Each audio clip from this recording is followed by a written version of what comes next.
building an application, there's a lot of configuration data, there's a lot of information, there's a lot of passwords, connection strings to database that are sensitive and you don't want to expose.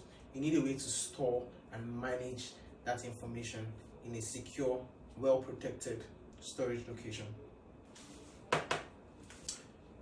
HashiCorp Vault can solve that problem for you. So HashiCorp Vault basically works with a backend, a storage backend, which is some sort of storage location, and it encrypts that storage location so that the data there is always secure and encrypted. And even if someone gets access to that, they cannot decrypt and know what that information is. So let's take a look at it. The first thing to consider is your Vault server, right? Now this Vault server handles everything from authentication to users, handling user HTTP requests to the the backend, the storage backend. And when you start up your HashiCorp Vault server for the first time, all the information in HashiCorp Vault is sealed. You can't do anything with the server until you go take it through an unsealing process. That unsealing process involves decrypting the data and information in this Vault server, right? That is done using an unsealing key that's going to be provided for you. Your unsealing key is broken down into partitions if you're using Shemel algorithm, and those keys can be combined together to unseal this database, and then you have your Vault server.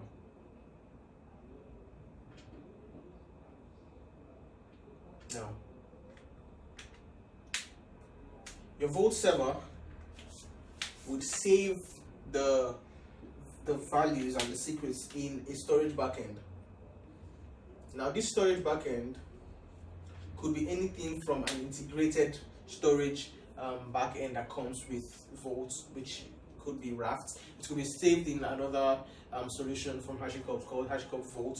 It could be saved in maybe a data storage that you have, probably something like that in NoPDB. It can be saved in a database as well, maybe Postgres. But most times when I set this up, I use the integrated storage or a console. So this is your storage backend anyway. And this will be where all of your secrets will be stored. But before it gets to this secret, it has to go through a barrier, an encryption barrier. Now, this encryption barrier is what performs all of the encryption before it gets to the storage backend. So the data when it's in your storage backend is encrypted, and decryption when you call it back from your storage backend. So when you see it here, if you have the necessary authentication and permissions, you can have a look at that data. Within this server, you also can perform a lot of access control authentications. You can perform ACL authentications. You can view and manipulate and modify your secrets, and it just interacts with the storage backend, right? Setting this up in production, of course, you have to provide for high availability. So you might want to have some servers here, and there might be some replications that go into it. But on the basic level, this is how HashiCorp Vault works and saves your sensitive data, right? Yeah.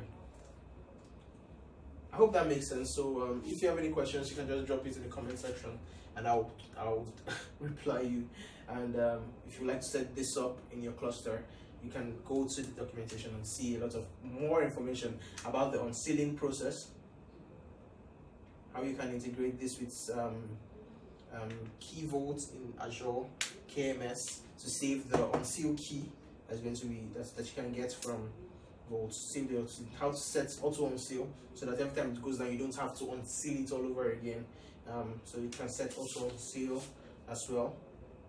And they have really good documentation that you can take advantage of. Hope that makes sense, and I'll see you in the next one.